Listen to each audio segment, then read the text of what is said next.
And welcome into the League of Extraordinary GMs podcast, your week 9 episode. Recording a little late this week. Had a little bit of scheduling conflicts, but we're here. Chatham, Warren, me, you. What are we doing tonight? How you doing, brother? I am awesome. Yeah, it's definitely my fault. Two Tuesdays ago wasn't my fault because that's Halloween and that's a national holiday. But this week we had a very important 8-year-old draft. But I got a surprise for you, Warren. You ready for it? You're a helicopter pilot. I am. It's gonna go sexual, so I'm just gonna avoid answering that question. After our last one that we did live, I went out and I made our first bit of merchandise. And I made us a shirt for our biggest fan online.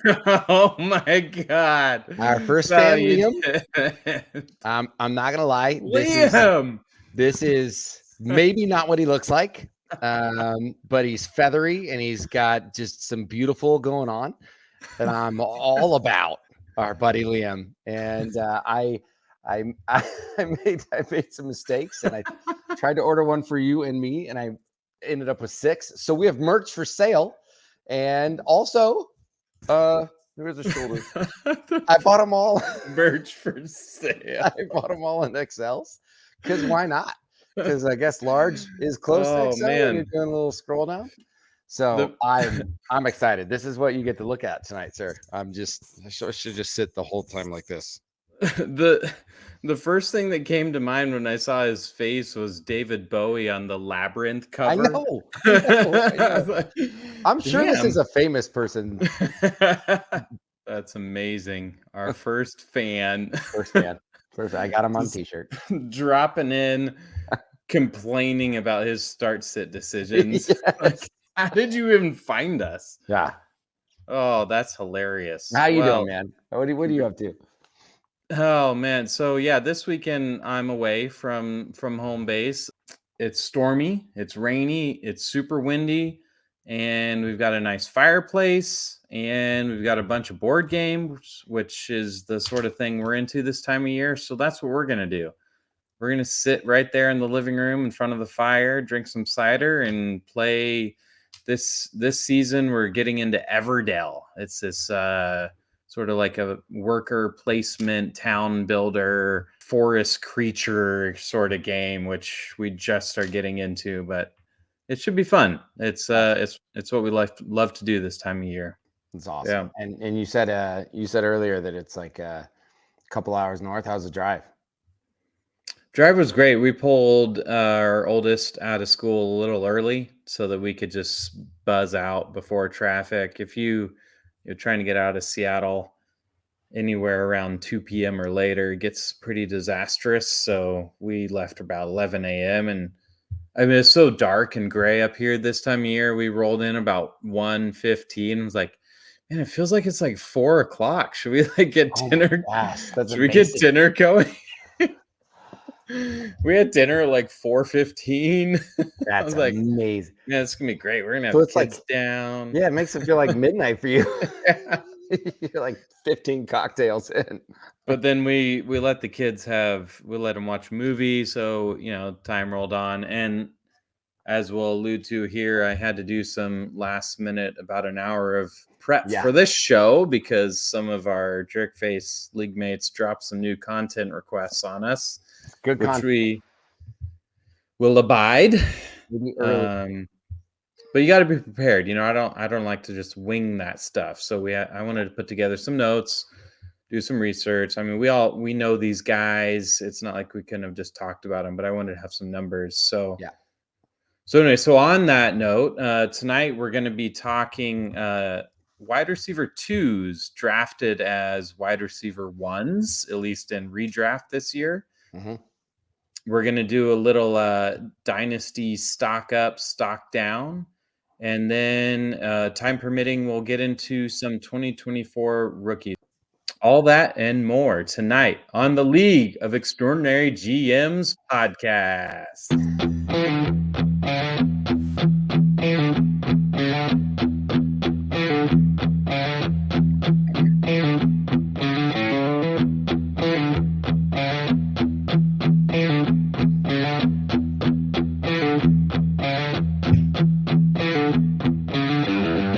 All right, well, here we go.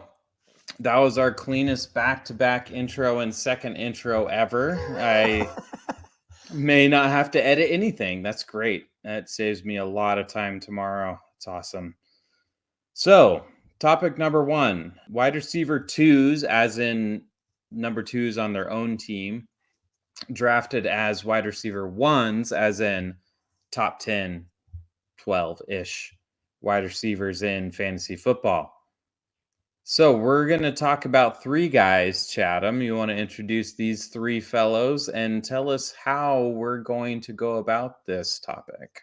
Yeah, so I was dropping Cece, my 11-year-old, off at soccer when Warren was texting the group, and then Albert's like, "Yeah, man, what about these three players?" And it immediately, I mean, again, it's 6 o'clock. I'm like, "Oh, cool! I'm going to do a lot of research at soccer while this is happening." But I did immediately think, like, dude, we should play a game. So we're going to do a game where after we walk through these guys, we're going to kind of decide what we want to do. But we're either going to kill a guy. He's done. We're over it. We're going to kiss a guy. That came out weird, but we're going to kiss a guy. And that's just, it's I mean, near Seattle. It's a one night, which, I mean, me, like, this is like not a problem. We're going to just say, this is a guy that maybe you're going to have some fun with. But there's no commitments, and then we're gonna marry a guy. This in my head did not sound nearly. Yeah, it sounds way different with words. I feel like this may not be the league that enjoys this humor as much, but I'm into it. So this is what we're gonna do. Yeah, I don't think the whole kill, kiss, and marry premise was quite as homoerotic as you presented it. I don't know if it was the mustache. I don't know. Or the shirt. I don't know. I got nothing. I don't know how any of this became what it's becoming, but it's a thing now. So, all right. So that's what we're gonna do. Who are the guys? Yeah. Right. You want to start, or I can do T. Higgins because I have him in 100 places. Well, let's. I mean, did you even introduce the three? I don't think you did. So it's. Did I? Did we? No. I don't know. We've done this twice now. I know, right? Yeah, I mistakenly did not hit. I thought I hit record, and then I looked up and realized there was a start record button. It's like, yeah, I should probably hit that. The best was I started the kill, kiss, marry, and you were like, wait, and I'm like, oh, did I mess up? And I was like, oh wow, we're like 10 minutes into this thing. Well, so then, okay, we'll go through the three. Yeah. Players. So I really played off the second shirt reveal really well. You did. I'm very happy. You were sincerely impressed the first time. Your face was awesome. You did a good job acting. I'm very impressed with your acting skills the second time. So the three players, T. Higgins, and we'll talk about what year he's going into and blah blah, and then Devonta Smith and Waddle. Yeah, this was Albert called up this topic. We were, like you said, we texted the group and said, "Hey, what do you guys want to hear about tonight?" And he said, "How about Devonta, T, and Jalen?" I was like, "Oh, perfect." I do love that idea. These guys were so highly valued in best ball and redraft this year and vaulted up in Dynasty. But they're wide receiver twos on their own team. And it's a tough spot. It is. I mean, I was trying to see, you didn't have it for everybody, like what they started as and what they ended as. But I think that they're probably all preseason top 16. I forget where Devonta fell, but like I could find it. Yeah, it wouldn't be hard to figure out. But I know that Waddle was like 11. I mean, people were so high on Waddle. And Higgins, just given that everybody was assuming that the Bengals would do what they are doing now all year. And Devonta scored more than 200 points last year. So people were ridiculously high on these three in redraft. And then if you're fortunate enough, which you would have to have a bad team at some point to end up with these guys in Dynasty, you're just so pumped to put these as one of your starting wide receivers. And each of them has been up. So yeah, I think it's great. So I just pulled up our last best ball draft. You know, we did 9 of them over the course of the latter part of the summer. Last one was like leading up to the days before kickoff. And granted, best balls um, pushes wide receivers up a little higher than redraft would, but this gives us an idea of where they went. So Jalen Waddle went at the 307. T. Higgins went at the 401, and Devonta Smith went at the 403. So I think that probably is pretty representative of where they went. You know, late third, early fourth. And that's a 10-team league. So if it was a 12-team league, which most people play nowadays, it would have been early third to late third. So all third rounders, right, in a 12-team league. So let's talk about these guys first, and then we're gonna kill, kiss, and marry. Love it. All right. So let's start off with T. Higgins, and I think you might have the notes in front of you that I jotted down this evening. I never want to lose sight of injuries because injuries are important, and this is one of the things that we've focused on over the course of this young podcast is short-term memory loss and understanding perspective and understanding all factors. So Joe Burrow obviously had a massive calf strain, and T. Higgins also had his own injuries coming into the season and then got a hamstring injury again several weeks into the season. So I want to be careful just judging T. Higgins on his production this year because I don't think it's fair. I think T. Higgins is probably still with now he has another injury, a hamstring injury. He's probably still several weeks away from doing what T. Higgins can do. So I don't really want to spend much time looking at what T. Higgins has done this year because I don't think it matters. It may matter a tiny bit in the free agency market, but that's what I think is more important is yes, who is T. Higgins and where is he going to play football next year, 2 years from now, 3 years from now? yes. So what is T. Higgins' contract situation, Chatham? Where is he? Well, so he's at the end of his contract, right? So he's year 4 of 4. And as you wrote, since he's got the opportunity to franchise tag him, but each of these guys is a guy who is such a stud, and the market has existed to provide these guys with stud contracts that he'll probably not be cool with the franchise tag, and he will probably hold out. And given what you just said, like, I mean, the Bengals will come to the table and be like, dude, you suck this year. And he'll come to the table and be like, yeah, but I was super hurt.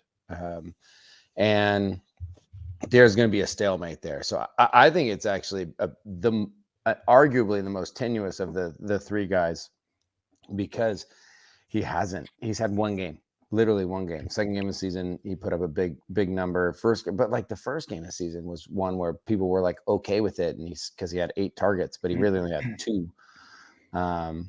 But I also, while you were talking, I just Googled, what were the preseason rankings as far as wide receivers are concerned. And this is a 2023 ESPN, whatever, which is fine. It doesn't matter. But they had Waddle at 11, Higgins at 12, Devonta at 13. So, I mean, you've got 3 guys inside the top 16. I mean, that Keenan Allen was 16. It is. I mean, these are 3 guys that should be bona fide studs. And to the contract with Higgins, I think he's the oldest of the 3, and so He's that is worrisome.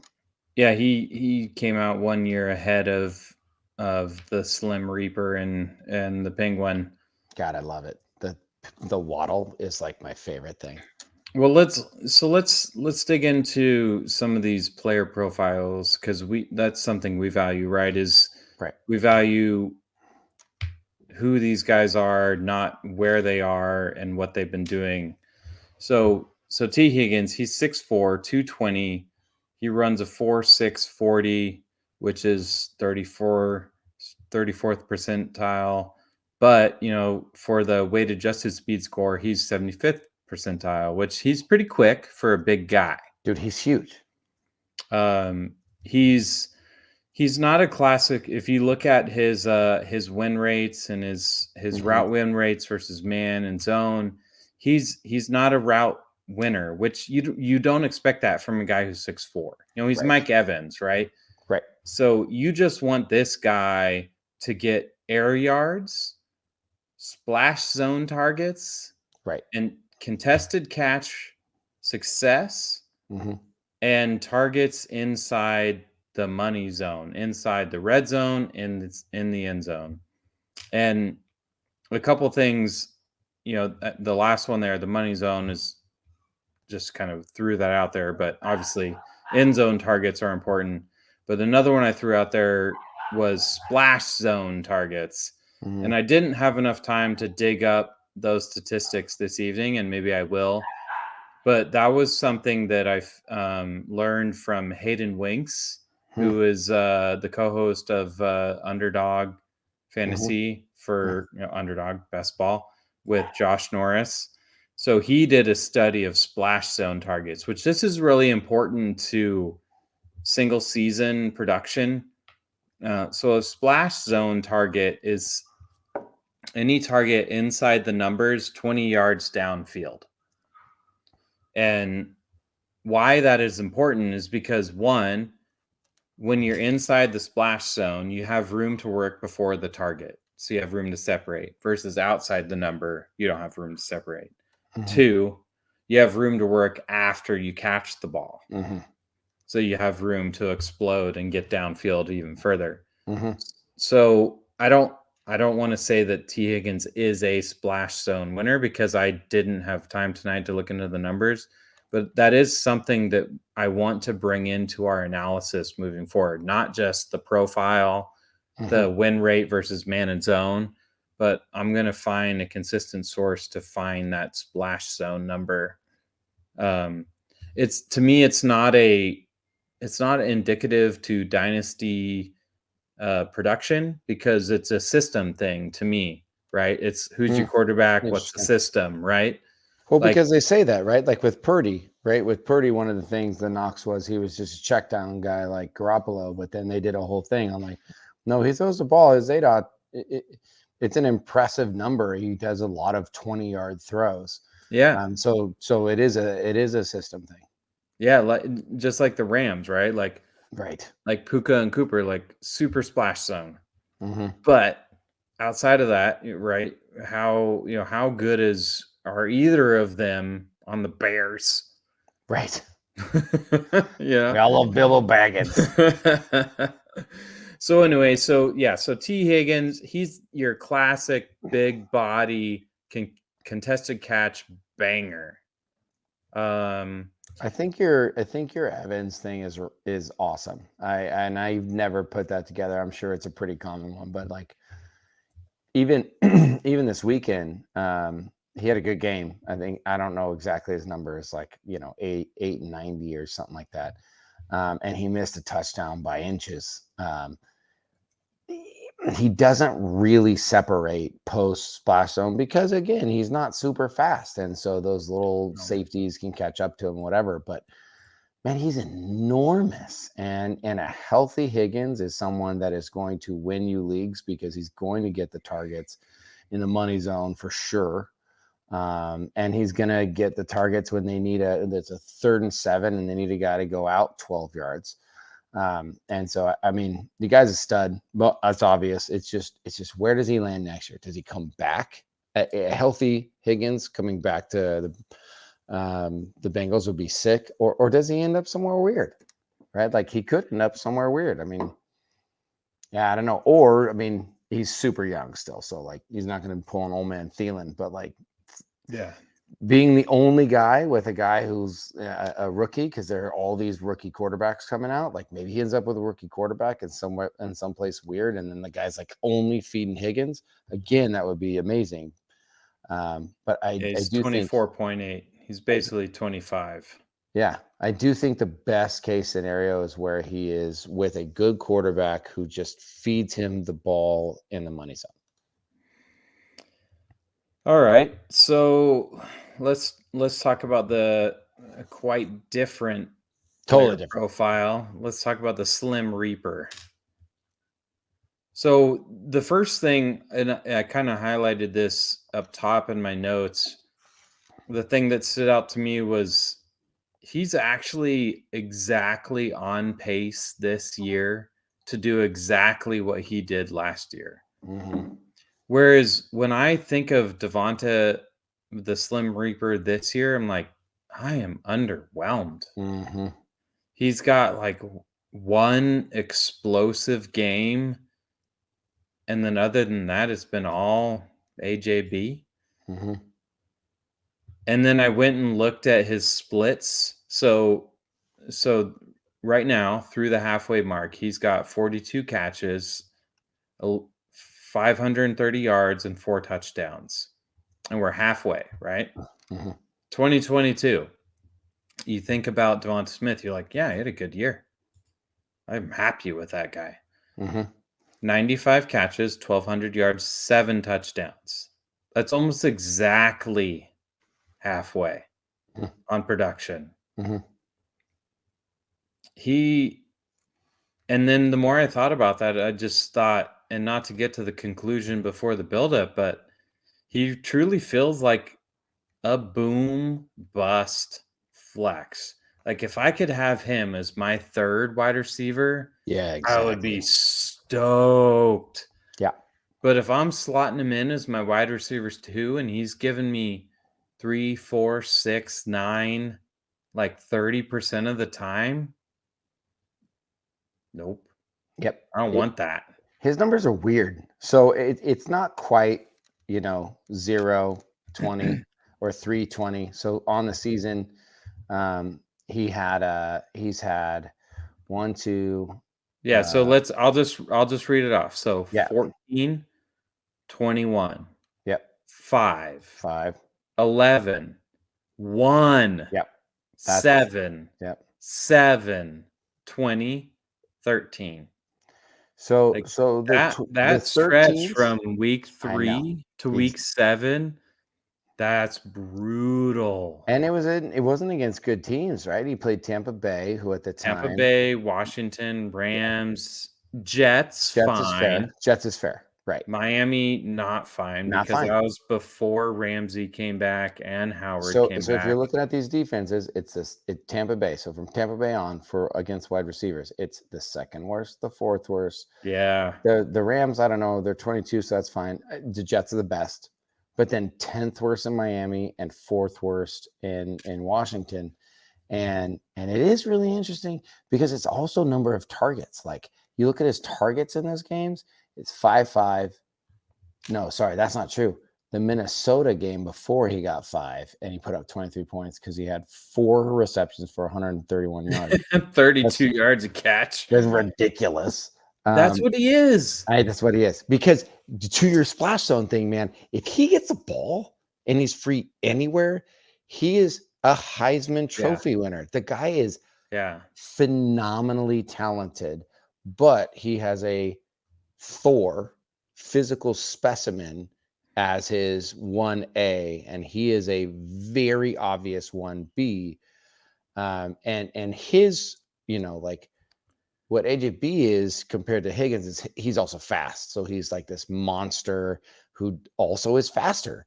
And so, it's fascinating when they target him, he has Yeah. big games, and when they don't, they just don't. He just doesn't. He just disappears. And you know what shocked me about his profile as I was looking it up is like I picture so he's 6 foot, 170 pounds, Hmm. right? I thought he was faster. That's fair. He's not. So he's a 4.5 40, which I mean that's not slow. Yep. Right. But Right. for size and weight adjusted, that's 11th percentile. No, it's more the I mean, it's the same speed as T. Higgins.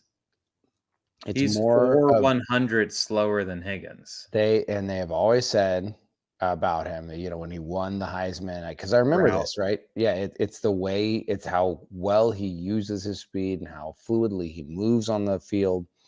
And he actually kind of helped pave the way for guys like a Zay Flowers or Jordan Addison or a JSN. And I Dude, 6 mean, foot though. he's Those guys he are short. those guys are very short. This guy, but again, with the speed adjusted I would scores, those guys aren't. They also yeah. aren't impressive speed adjusted scores, and so he was one of those speed adjusted score guys that people are like, all right, we'll still invest in him, and then he comes out and he's an incredible wide receiver 2 on a team, right? Like you would He want him on your football team. absolutely. He feels like a field stretcher, Hmm. like the best field stretcher you can get in the league. Hmm. Maybe after the next guy we're gonna talk about. Now, He's but not he's not your Amon-Ra St. Brown, AJ Brown, Cooper Cup, he's not that guy that's gonna win 15 times a game over the intermediate routes. right. And that's the money zone for fantasy football. I mean, I wish we knew more about football and analyze it, but we have jobs and real Oh, I things. do. What do you Okay. wanna know? So, like, why isn't he? Why isn't he Lockett? Like, it in my mind, I don't see how he's not Lockett. How he doesn't just like find a gap and doesn't matter who the court. I mean, Lockett's only had 2 quarterbacks, so that's not fair. But just be a consistent, 9 to 25 points, fantasy points a game. I mean, that he seems like the prototypical Lockett type player. So I mean, while I'm talking, you're looking him up on profile there. Like, what's the difference between these two players? Because that's who I see him as, someone who's gonna be so good for 10 more years. Yeah, that's all right. So I don't want to get too far down that tangent because I didn't prepare any thoughts, My and bad. it would take me a second to find some numbers. But I will say, if Devonta Smith signs his next contract in Philly with Jalen Hurts, Mm-hmm. I'm very happy with him. Like I said, maybe he is my wide receiver poo, but definitely is my third wide receiver.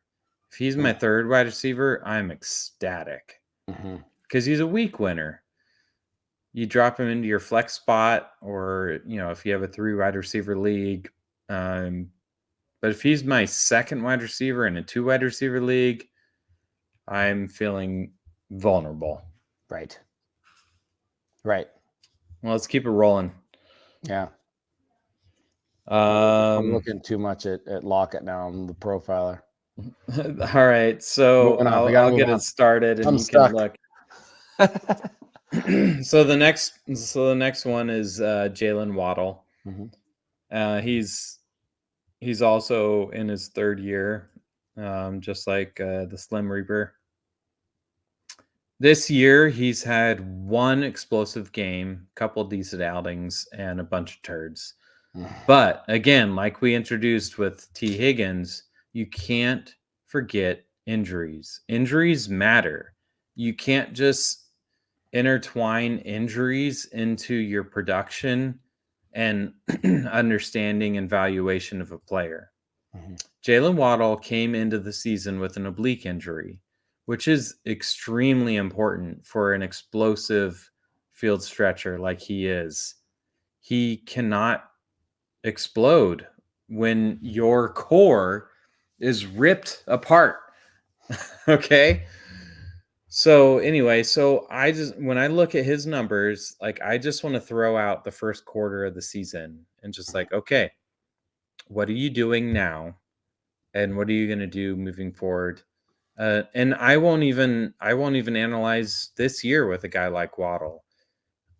I'm a little worried that it feels like I was when I think of Waddle, I think like, man, this guy's hurt all the time. He's probably missed a bunch of games.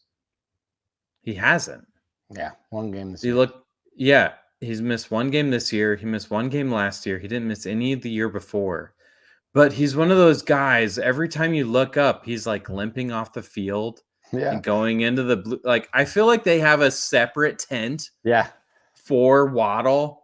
yeah. Like it's like a teal green tent or something. Um, He does them yeah, like this. maybe a black and white Black and tent. white with like a guy in a tux. Hello, sir Waddle. Yeah, Would you like to come in? he's got a sleeve, boys. Chief Yeah, sleeve, boy. exactly. Oh yeah, and I mean that has a factor on his production when you're spending a Yeah. quarter of the game getting evaluated for injury. I don't really want to assign like this guy is injury prone. He's always going to be injured because that's what we did to Keenan Allen. Mm-hmm. And then lots of people missed out on several years of That's what I was gonna say. prime Keenan Allen Several years. because they said, dude's injury Yeah. prone. Several years. I mean, that's a tough line to toe. Yeah. Maybe I mean, he is. Maybe so he is. again, to the recency thing, like I know this year it's been a thing, and Sunday was a thing, and it was the only football game I got to watch because it was so early, and thank the Lord it was, because I didn't watch anything else because of kids. And I think he left the field like 5 times, Yeah. at least 5 times for being, and like he's like holding a rib, he's messing with his knee, and you're like, those are two things that people keep saying he's not healthy.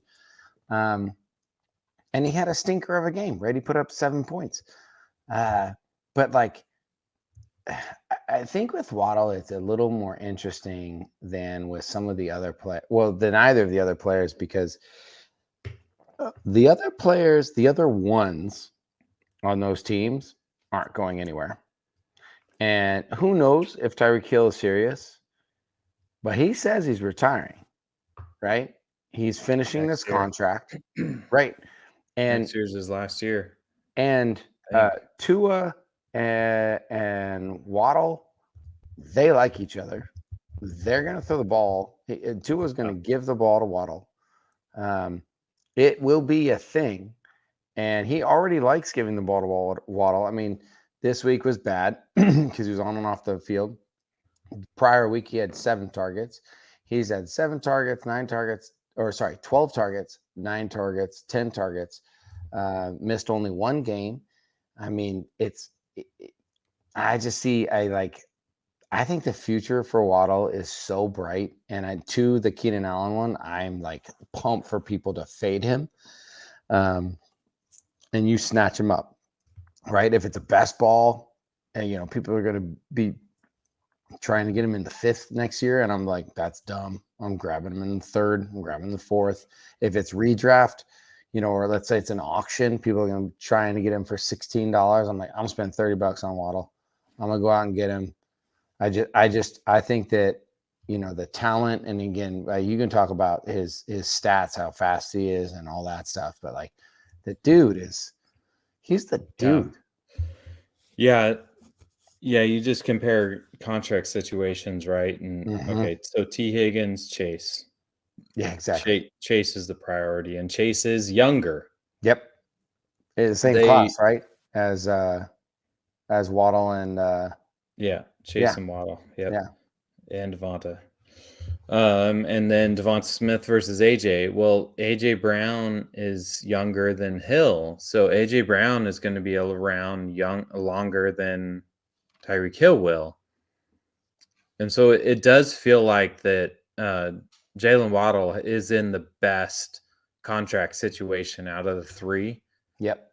in a very good offense. They're all good offenses, right? Like Exactly. that's why all three of these guys are being evaluated and drafted up in the end of the wide receiver ones, high wide receiver twos. It's because they're in great offenses, they're good players, and they've been producing. But all right, so we've broken down all three. So kill, kiss, or Mhm. marry. So how do we do this? Do we like you do all three of yours and I'll do all three of mine? No, no, let's kill a guy separately. Let's see how close we are on All right, this. so we each do a kill, and one of us will go first, and then we'll each do a kiss, And we'll like switch. then we'll Like, switch. All yeah. right. You want to All kill right. first? Oh, no, It's I would rather put the pressure on you if I That's fine with me. could. That's fine All with me. right. Wait, so are we gonna kill? We should do the like least. What do we do first? You pick. No, I wanna be mean. I All think it right. I think you're building to a crescendo and like this is the guy I'm gonna marry, and we're gonna share a bed together, and we're gonna buy a Mm. dog, and we're gonna go get furniture. It's gonna be awesome. So I will kill first, and I'm going to kill Higgins first. Um, Ditto. you're right. All right. Well, you say why, because we're probably in the same boat. I wonder if we're gonna be in the same boat for all three. We're probably gonna be in the same boat for all three. All right. Higgins. So when we rebalanced our league, I had to give up. I gave up 5 players and 3 first round draft picks. 4 first round draft picks. Higgins was one of those players because I just felt like he was at the peak. Mhm. And actually, I think he was already slightly post peak because I think he peaked at like wide receiver like 7 in dynasty rankings. I think that Higgins is going to go somewhere else and he's going to be an unproductive alpha. That's what makes me afraid of T. Higgins. Yeah, I think for me, I think so much depends on because NFL actually kind of sucks right now at quarterback. There's so many bad quarterbacks in the league. I mean, Yep. fucking Danny DeVito starting in New York, like it Yeah. just doesn't make sense. There's so many bad quarterbacks, and I don't know if defenses have gotten or defensive scheming has gotten that much better, but you can't just have a guy who can throw the ball anymore, and so it negates the strength of a guy who is good, like Yeah. Higgins is such a stud, but he needs a guy who can get it to him. Like if Baker Mayfield is for real a top 12 quarterback in the league, I honestly think if Higgins went to a Baker Mayfield, Higgins is going to produce at a level that we're all going to be like, that guy's the man. But he's 12th. That means there are 18 I mean, more if morons. if Higgins goes to the Chargers and Yes. they dump Mike Williams, stoked. Anyway, all Yeah. right. So let's not spend too much time All right. See you. reanalyzing these guys. All right. So we killed T. Higgins mutually.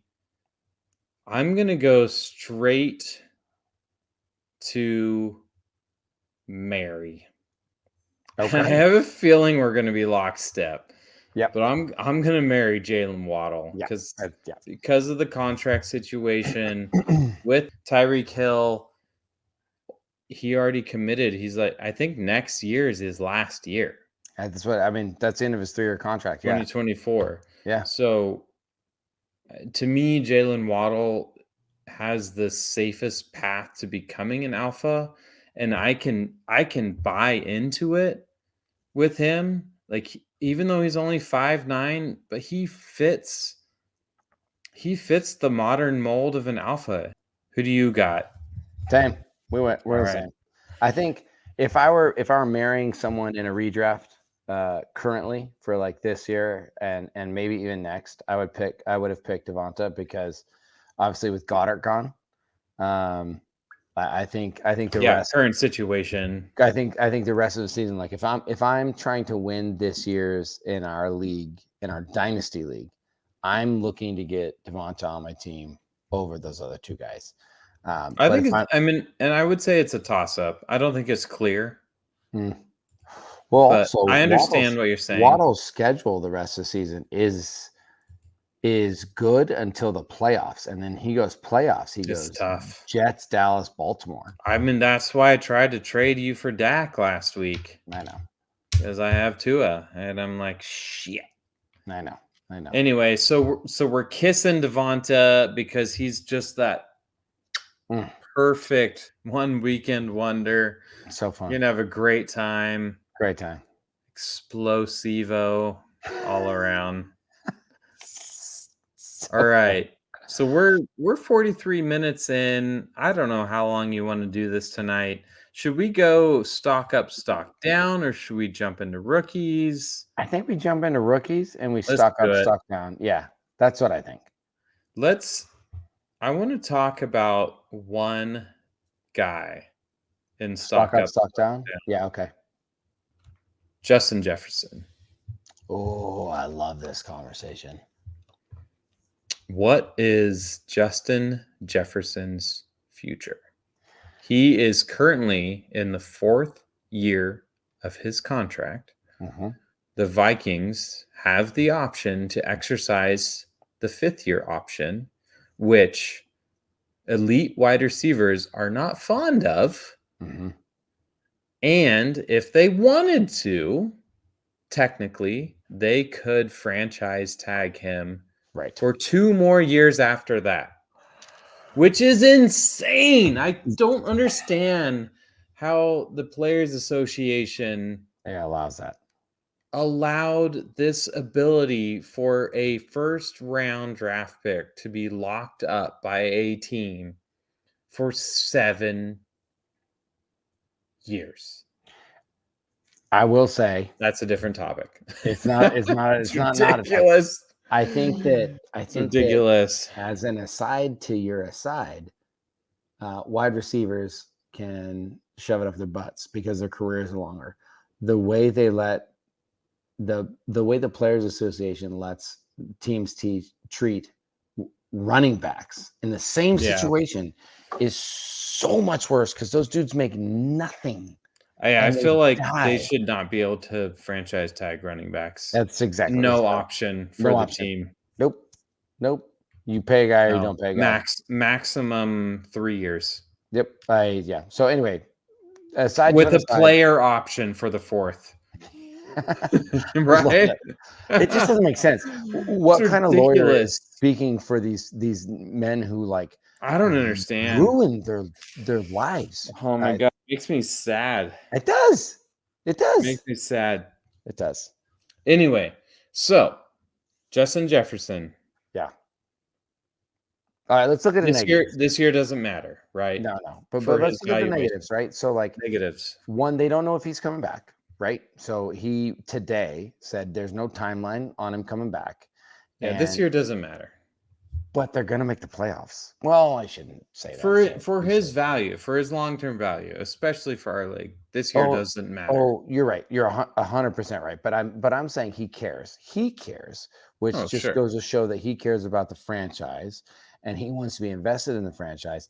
And a hot take, I think that Cousins, Achilles, helped Minnesota because What? I don't think that Cousins. Oh, bullshit. I know. Oh my god. So I don't think that Take that Cousins. shirt off. I don't.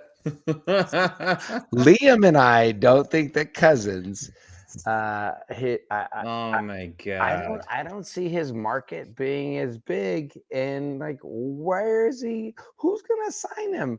Everybody just saw what happened to Aaron Rodgers. We've had Achilles here and Achilles there. We've had 2 ACLs and Cam Akers. Like once somebody gets hurt. Wait.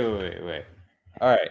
So introduce to me a scenario where Justin Jefferson has a better quarterback situation next year than Kirk Cousins. No, I just think it is Kirk Cousins. I think they've been. great. That's what I'm saying. That's what I'm saying. Oh, I'm I think sorry. I missed it. I don't I understand.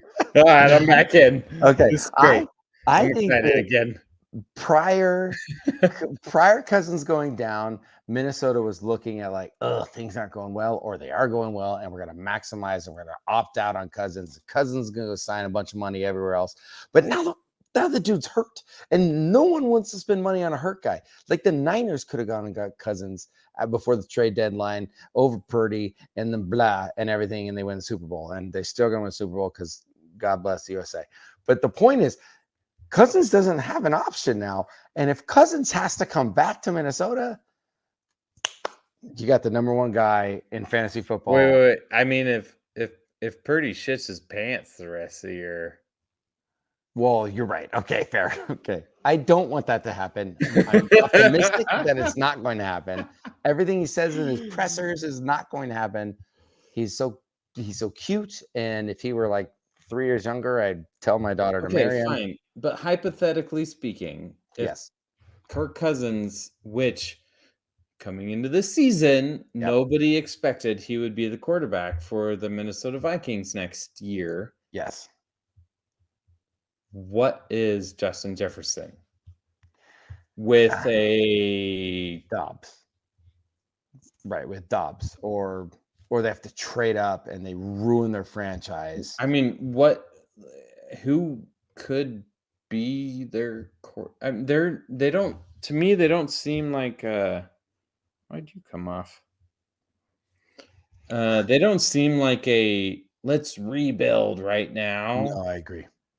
They seem like a let's get a quarterback to win right now. Oh, so what could they get? who's that guy? Again, the NFL's quarterback Jimmy? situation. No, that's exactly Ryan Tannehill? right. Matt Ryan is still alive. Oh my God. I know. So no, I don't think. I mean, it wouldn't be better, right? Right. And It they're will not be not better. going to let Justin Jefferson go. But how old is Justin Jefferson? 23? Yeah, he's in his fourth year right now, but they're not going to let him go. They're going to give him the bag. They should. Like $30 million a year. I still think. And he's going to have a shit quarterback if it's not Kirk Cousins. Let's say let's say they're not stupid and they don't spend money and they get a big Penix, right? Like they wait till the 12, 14, 16, wherever they end up, and they end up with one of those tier 2, a Bo Nix, a Penix, or whatever. By the way, that's I'm very likely. Never saying Penix. It's always Penix. I'm all about the big Penix energy. That's what I'm saying. It is not a negative. It is a negative for a year or two, but as far as dynasty is concerned, it doesn't do anything. He's I think it does. I really think it does. Because Justin Jefferson has been living on the highest pass volume in the league his entire career. Yeah, in history. Without that, with a rookie quarterback, they are not going to throw it 45 times a game. Think about like epic wide receiver talents who devolved into shit quarterback situations. Hey, how about Garrett Wilson? How's he doing? I mean, he's not number one. He's not number one. But he's awesome, right? I mean, he hasn't given us enough production to say he's on Justin Jefferson's level. Right. But when I watch him play, to me, good. He's on that level. Yeah. And he has a shit quarterback. Right. And he is not he the number 2 asset in Dynasty. He's not. But and you would say this. He doesn't have a shit quarterback. He has He doesn't? He has a bottom 3 quarterback in the entire league. And then that's not shit. I still put him as a top 10 dynasty wide receiver. And that's not a bad thing. Like, no. Dynasty is so long. That's not a bad thing, but Justin Jefferson's the number 2 asset in all of Dynasty. Prior to season, he's number And one. if he has Zach Wilson as his quarterback next year, Yeah. he's going to go below AJ Brown. Yes, I agree with that. You know what I mean? I do. He's going to be wide receiver 6, 7, 8. I don't see Justin Jefferson dropping below 10 ever. Well, obviously, but like in his next 7 years. But 2 to 10 is a huge value drop. It is. That's important. It is. Because if you're, I mean, I've tried to come up with a way to trade for Justin Jefferson. Yeah. It's impossible. It is. Like, I'd have to give up 3 first-round picks or 2 first-round picks and Achane. Like, what the No. That's impossible. It kills Just your like team. completely cannibalize my entire team for one wide receiver. I mean, that's like what that's what all these GMs do, man. That's when you go for Zach Wilson for the number 2 pick, and you're like, Oh my you're God. so Hey, dumb. they didn't trade anything. I know. Let's not talk about No, let's talk about the team that did trade into that situation. You Freaking idiots. You and your Miami. Liam's not approving. All right. We're All right. 55 minutes into this. Should we let's each do one? Okay, cool. So we're gonna do, so Warren and I have been talking about this, and Warren said last week after we did our thing, he's like, hey, Work harder. Well, not just work harder. It was have a unique take. And I will say, in defense of that, man, if you want me to have a unique take on how a school should be run or how someone should teach grammar or writing, I got it, because that's what I know. But a unique take on like, man, I don't even watch football. I just like enjoy fantasy. So I did actually spend a lot of time this week because I love Warren, and I this is fun. This is like super fun and stupid and whatever. But so I did more research than just the echo chamber, right? So it was like, I'm going to look at this one player, and I watched basically 30 minutes of 3 different people assessing 2 different players. So I ended up watching an hour worth of film, and it was really fun. I will say it was really, really fun. But so anyway, to that, this is a wide receiver draft, heavy wide receiver draft. It is hard to find a list. So the tier 1 is not worth talking about. It's Marvin Harrison Jr. and it just doesn't matter. Like, the guy's ridiculous. But then after that, it's actually really fun because the list is like wide open, and it's like, it's Neighbors, Malik Neighbors, who's from LSU, and I'm going to talk about him today. But then it's Worthy and Franklin and Ibuka and Odunze and Coleman. And so whatever, we will get into each of those, or I will get into each of those, and Warren's getting in the running back. So I'll quickly go through Neighbors. So Malik Neighbors plays, and he's probably the number 2 pick as far as wide receivers are concerned. Neighbors' whole thing is about how explosive he is. So he's small, he's 6 feet tall, but he's big. So he's 6 feet tall, but 200 pounds, and he is ridiculously explosive. So not only does he create separation at the line because he looks small, and then these cornerbacks play up, but also the second he catches a ball, he's just gone. One of the games that I watched, which was super fun to watch. So I watched this like 30-minute, it was like a 23-minute thing on LSU. So he plays at LSU. And he plays with a quarterback who is highly ranked, but I think is a total doofus face. Like, he doesn't, like, I get it, and people like him, but I don't see him. I don't see anything at the next level as far as like comparing to Williams or Drake or any of those guys, or Nix or Penix. But so they played in the SEC championship game against Georgia last year, and Georgia's defense put, I think, 12 guys in the NFL last year, and he annihilated them.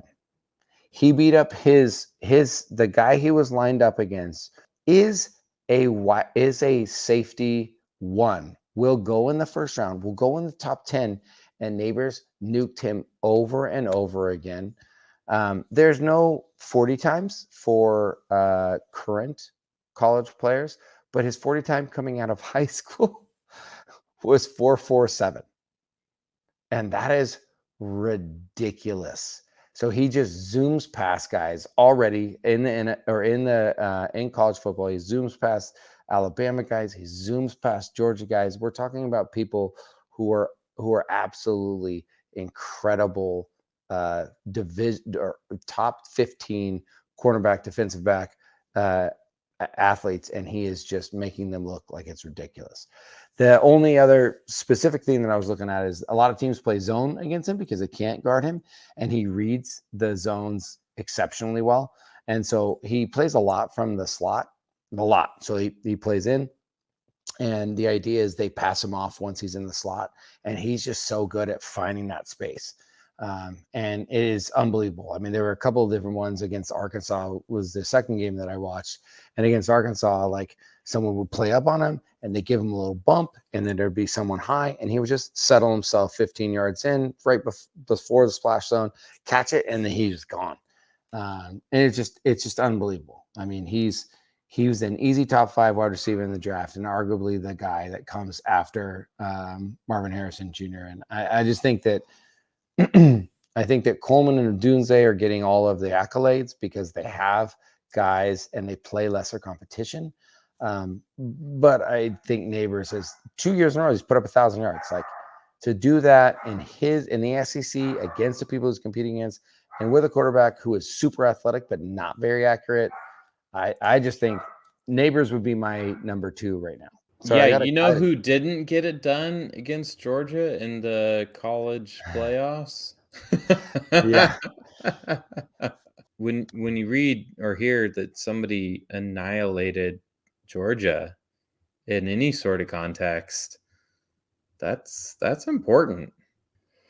All right. Well, let's transition to a running back. So I really like your take there, Chatham, on Malik Neighbors. I really appreciate how deep you went on that analysis, not just repeating what we hear on College Game Day or ESPN, but actually finding your own evidence of why you thought that guy was good.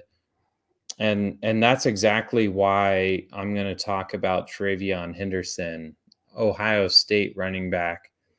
So I want to introduce this guy first. 2.5 years ago, when I traded Chatham some assets to get his first round pick, which ended up being Bijan Robinson, and then moving past that and Chatham understanding that he was going to have yet again the first pick the year after that, he was already excited about Travion Henderson in 2021 because that's when Travion Henderson broke out. He exploded onto the scene in his freshman season in the offense with CJ Stroud, Olave, Wilson, JSN, which you got to take that with a grain of salt, right? Yeah. When you've got that sort of artillery Spacing, right? out in front of you, Yeah, check the you've got box. room to work, right? Yeah. But you immediately had this dude pegged as your 101 for 2024. Yeah. And he might be the 102 in a single QB league next year. Yeah. So this might be your guy because it looks like Albert has the 101 locked up. So you Dude, may end up. I'm in like 5th place. I hate our league. Well, we'll see about that. I That's a really hope different that topic. doesn't happen.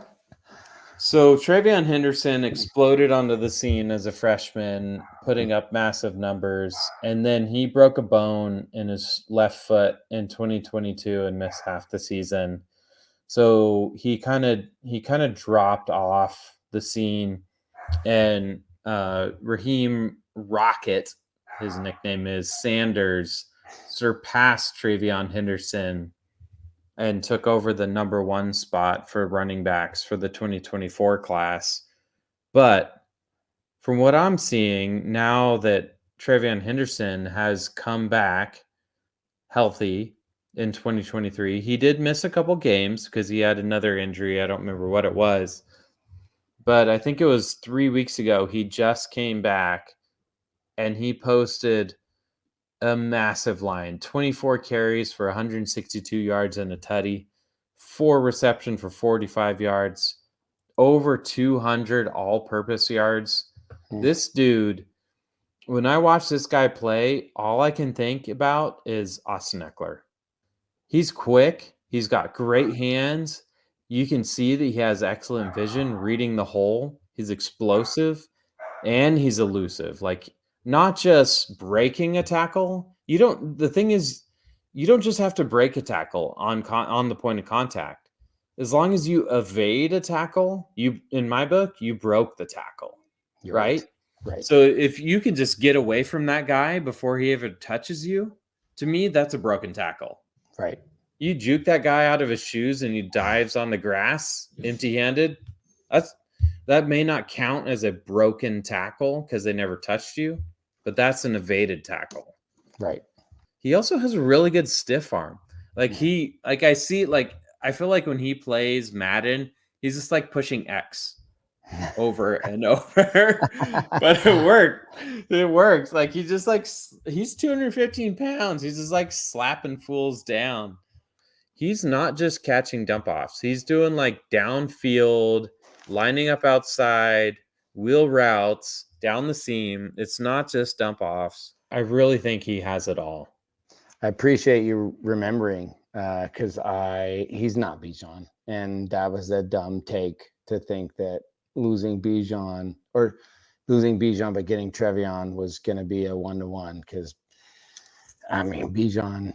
The only thing that season it looked like it. Right, and the 21 season. But to your point, man, I mean, he had 3 wide receivers who were all top 15 talents in the NFL, and he's got the number 1 rookie quarterback in the NFL right now on his team, and so that offense was stupid.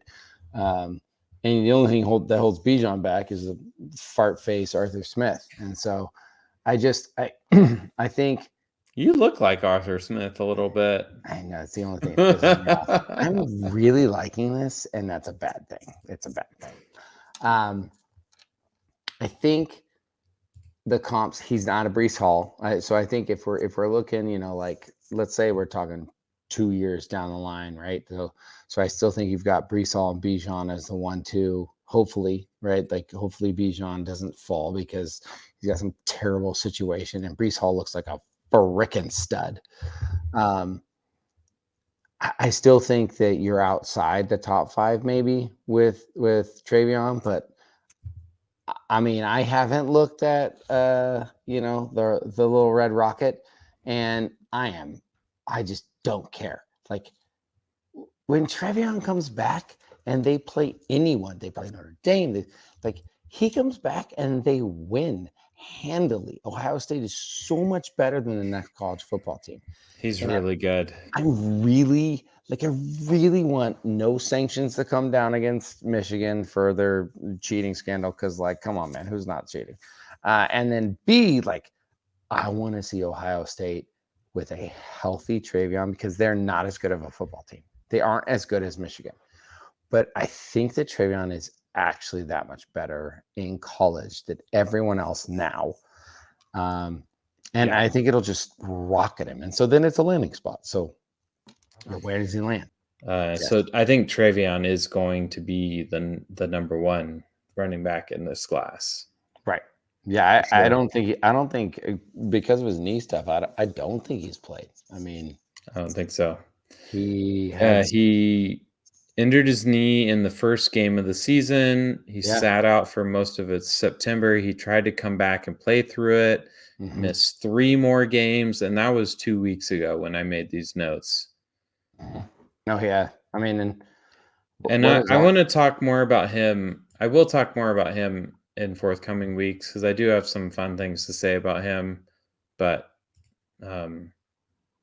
if you're injured, you're not putting up tape, and it sucks, It's but hard, right? I mean, it is what it is. yeah, and that's that because it's like almost like a Kendra Miller situation, right? Where like people Kendra's kind of been hurt a lot. Kendra was hurt it throughout He's college, still and hurt. he hasn't done anything in NFL. He's gotten a Ugh, shot. Yeah, it's sad. It's sad. I mean, I'm not that's rooting tough. against Rocket because of the injuries. I'm just rooting against him because who names yourself Rocket? And he plays for a red team, so Red Rocket. So it's like a little tiny dog wiener. So like I'm all into like just making fun of the Red Rocket. He only runs a 4.5 40. I don't Yeah. understand why he's called the Rocket. That's a good point. Is it ironic? Just like calling a tall guy small. He's big. He's big. He is a He- big guy. He's almost exactly Darren McFadden, other than Darren McFadden ran a 4.3 at the same size. Yeah, that's not almost exactly then. But like I said, we'll dig in deeper. Yeah. I want to make sure I'm in a spot where I can get my highlights rolling, because I really want to show a Rocket and a DMC highlight side by side, because they wear the same number.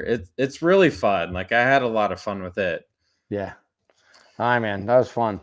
All right, that was fun. Why don't we take it out here and we'll bring it home next week for another edition of the League of Extraordinary GMs podcast.